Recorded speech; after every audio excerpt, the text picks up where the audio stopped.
Hello everybody, my self doctor Kuldeep Kaur. और आज मैं आपको पार्ट 4 पढ़ाने जा रही हूँ, ऑर्गन ऑफ यूनाइटेड नेशन का द ट्रस्टीशिप काउंसिल। आपको याद होगा कि आप इससे पहले पार्ट 1 पढ़ चुके हैं, जनरल असेंबली। पार्ट 2 आपने पढ़ा सिक्योरिटी काउंसिल, और पार्ट 3 मैंने आपको पढ़ाया था इकोनॉमिक एंड सोशल काउंसिल। आज मैं आपको पार्ट 4 पढ़ाने जा रही हूँ, द ट्रस्टीशिप काउंसिल। इसको पढ़ाने से पहले मैं आपको कहूँगी कि मैंने जब आपको पार्ट 1 पढ़ाया था जनरल असेंबली, तो मैंने कहा था कि वर्ल्ड स्मॉलेस्ट पार्लियामेंट उसको नाम दिया। जब मैंने पार्ट 2 पढ़ाया तो मैंने कहा कि वर्ल्ड्स पुलिसमैन, और जब मैंने पार्ट 3 पढ़ाया इकोनॉमिक एंड सोशल काउंसिल, तो मैंने कहा कि इसका ऑब्जेक्ट है गरीबों की मदद करना, एजुकेशन की व्यवस्था करना, इकोनॉमिकल, सोशल, कल्चरल, पॉलिटिकल, चारों तरफ से विकास करना। और आज जब मैं पार्ट 4 पढ़ाने जा रही हूँ तो मैं आपको बताऊंगी कि द ट्रस्टीशिप काउंसिल। देखिए, ट्रस्टीशिप काउंसिल, सबसे पहले मैं आपको बता दूं कि जो यहाँ पर मैंने वर्ड लिखे हुए हैं, the United nation adopted the trust system in place of the mandate system. Trusteeship council का तब हमारा विचार हमारे पास आया, हमने कौन से सिस्टम को हटाया? Mandate system. मैंडेट सिस्टम कब था? लीग ऑफ नेशन में। जब लीग ऑफ नेशन फेल्ड हुआ उस समय मैंडेट ऑफ नेशन वहाँ पे चल रहा था। मैंडेट सिस्टम को हटाकर ट्रस्टीशिप काउंसिल को इस्टेब्लिश किया गया, जब यूएनए की स्थापना की गई।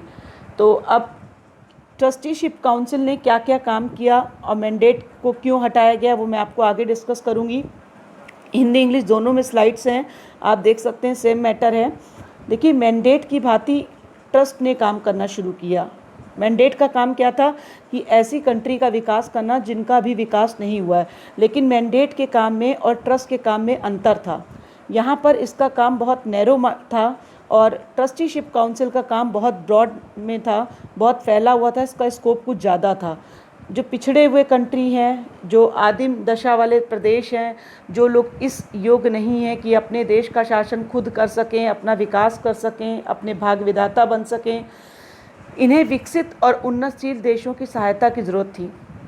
तो सभ्य देशों का ये दायित्व था कि वो इनके विकास में पूरी सहायता दें, और जब तक ये अपना शासन करने में ये समर्थ नहीं हो जाते तब तक इनके हितों की देखभाल करें। इन्हें ट्रस्ट, इसीलिए ट्रस्ट का निर्माण किया गया कि ये क्या करें, अपने स्वार्थों के लिए शोषण ना करें।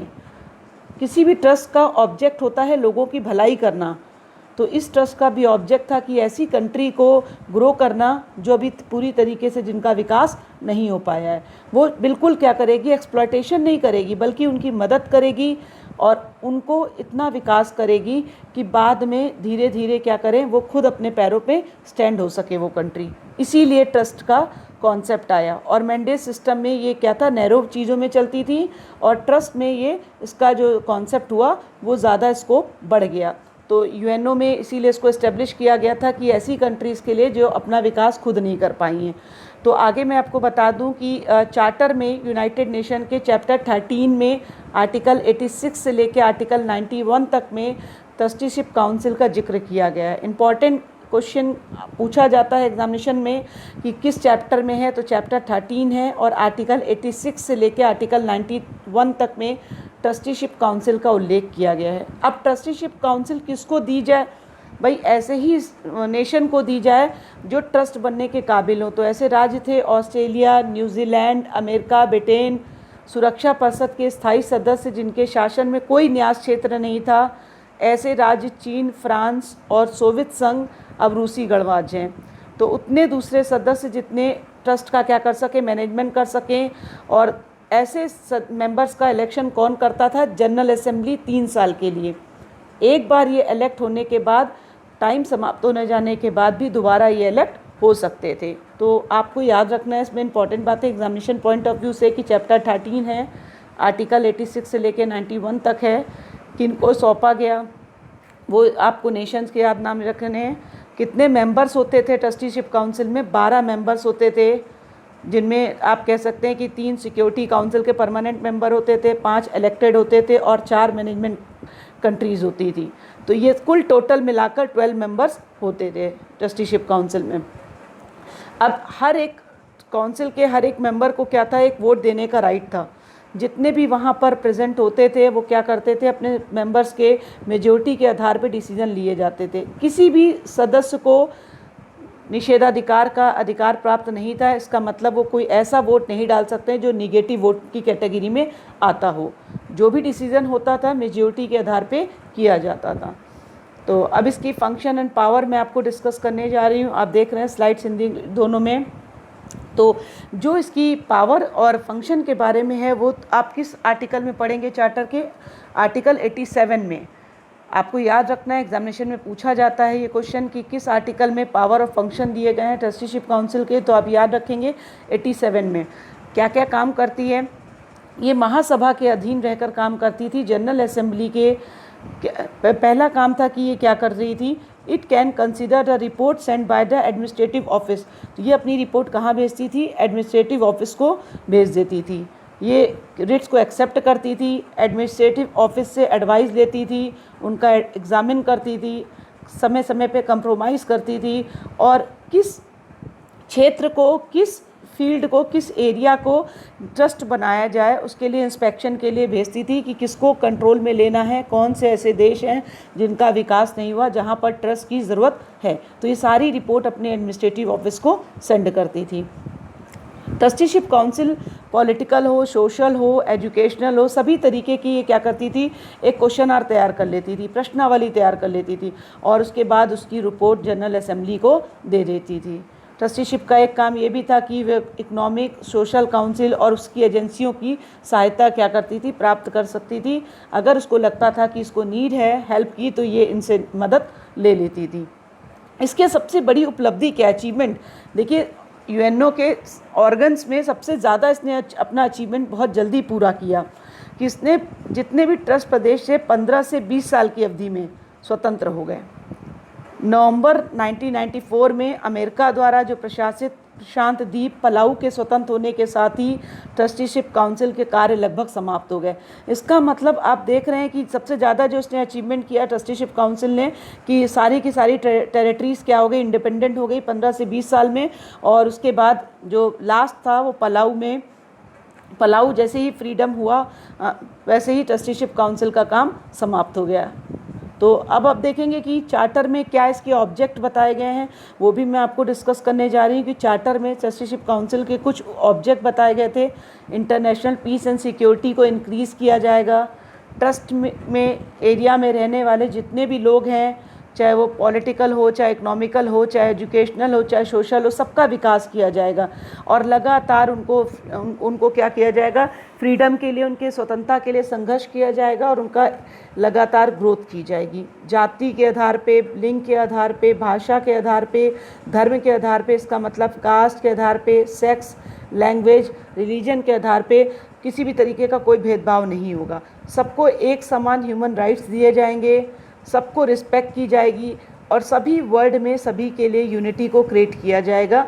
और सही यूएनओ के सभी मेंबर्स के साथ, चाहे वो सोशल हो, चाहे इकोनॉमिकल हो, चाहे वो पॉलिटिकल हो, चाहे वो ट्रेड मेंबर में हो, सभी के साथ इक्वल बिहेवियर किया जाएगा और सारे सिटीजन्स को एक समान जस्टिस दिया जाएगा, सबको न्याय मिले।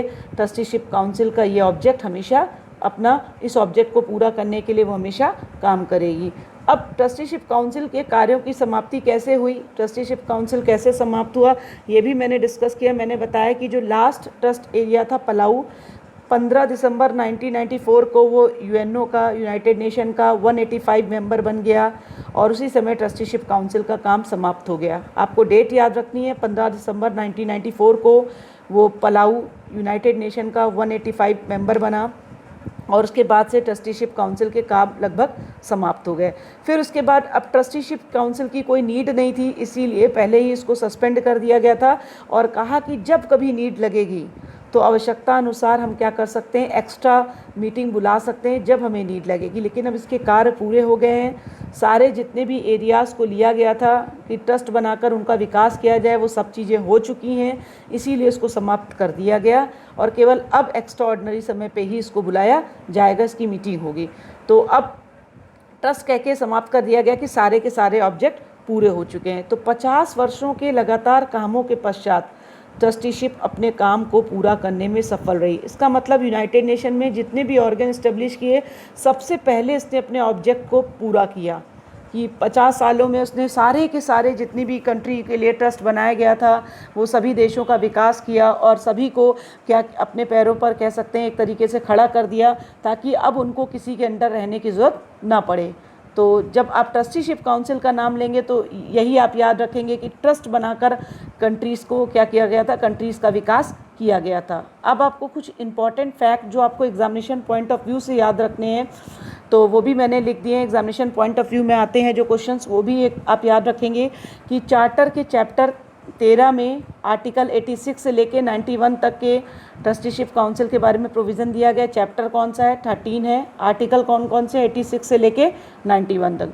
तो ये आप याद रखेंगे। ये आप देखेंगे कि मैंने पहले भी चैप्टर के बारे में आपको जिक्र किया है। यहाँ पर जब आप देखेंगे शुरुआत में ही मैंने इस चीज़ को क्लियर कर दिया है।